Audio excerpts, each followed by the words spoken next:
بسم اللہ الرحمن الرحیم۔ جب عقل پر پردہ پڑ جائے تو سمجھانے والا آدمی سب سے برا لگنے لگ جاتا ہے۔ پیچھے مڑ کے مت دیکھو، کوئی نہیں جانتا کہ دنیا کیسے شروع ہوئی۔ مستقبل کے بارے میں نہ ڈرو، کچھ بھی باقی رہنے والا نہیں ہے۔ اگر تم ماضی اور مستقبل میں پھنسے رہو گے تو حال گزر جائے گا۔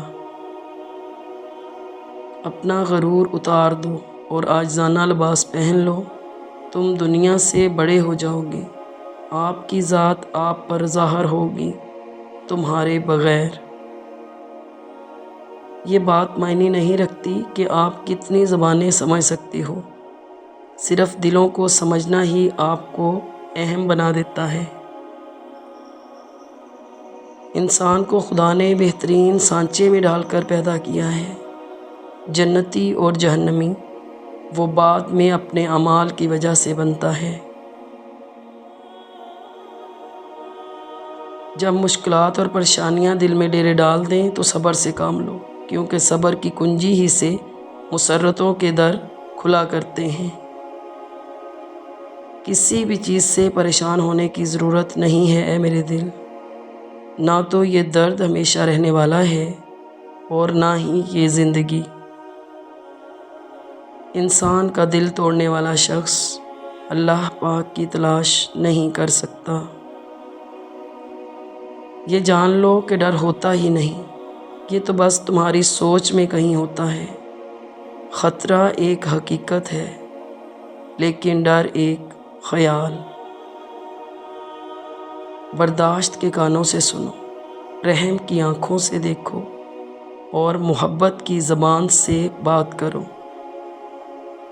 اگر تم قرآن کو آنکھوں سے دیکھو گے تو الفاظ نظر آئیں گے، دماغ سے دیکھو گے تو علم نظر آئے گا، دل سے دیکھو گے تو محبت نظر آئے گی، اور اگر اپنی روح سے دیکھو گے تو تمہیں اللہ پاک نظر آئے گا۔ سبحان اللہ۔ روح اور جسم کی خواہش جدا ہے، دونوں کا ساتھ نبھایا نہیں جا سکتا۔ روح کی پرواز عالم بالا کی طرف ہے، جسم کی خواہش زمین پر رہنے کی ہے۔ جب تک انسان کا روح جسم کے ساتھ رہے گا اس کا مقصد حاصل نہیں ہوگا۔ مولانا جلال الدین رومی۔ پچھلی رات میں نے سیکھا کہ اللہ کا عاشق کیسے بنا جائے۔ اس دنیا میں رہنا اور کہنا کچھ بھی میرا نہیں۔ انسان کا نفس خود ظالم ہے، اس لیے وہ فطری طور پر ظالم کی حمایت کرتا ہے۔ ہاں، اگر انسان اپنے نفس کا سر قلم کر دے تو وہ ظالم اور مظلوم میں امتیاز کر سکتا ہے۔ نفس ایک کتا ہے اور کتے کی عادت ہے کہ یہ غریب اور کمزور پہ حملہ کرتا ہے۔ مولانا جلال الدین رومی۔ انسان کا جسم اس کا فرعون ہے، وہ باہر بھاگا پھرتا ہے کہ دشمن کہاں ہے، اور نفس جسم کے گھر میں نازوں میں پل رہا ہے۔ Maulana Jalaluddin Rumi. Thanks for watching, please subscribe my channel. اللہ حافظ۔